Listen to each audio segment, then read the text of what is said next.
Sometimes it is needed to create your own new wire and modify its attributes or properties based on your requirements. Properties of wire type such as line type, color, line weight, and so on.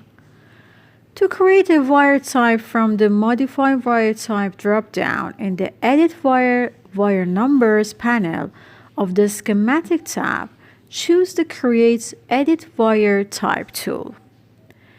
The Create Edit Wire Type dialog box displays the list of wire types used in the active drawing and the list of layer names.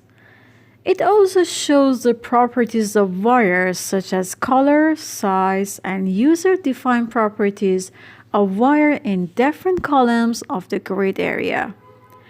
As you can see in different columns, the properties of wires like color, size, wire numbering, and user-defined are available here.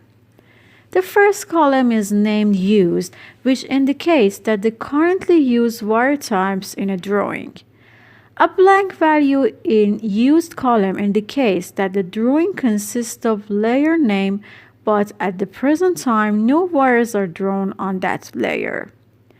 In the wire color field, you can specify your desired color for wire.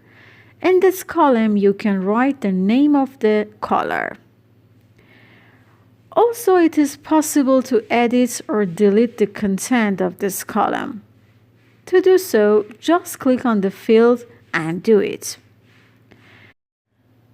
In the size column, you can enter the size of wire that you want. For example, the value 25 in this column shows that the 25 is the gauge or size of the wire. Also, it is possible to edit or delete this field. In the wire numbering column, you can decide whether to set wire numbers or not. Of this column, when you click on its row, the cell changes into a drop-down list. If you choose Yes option from the list, the wire number will be inserted into the wires of that wire layer. Selecting No option means that the wire numbers will not be assigned to the wires of chosen wire layer.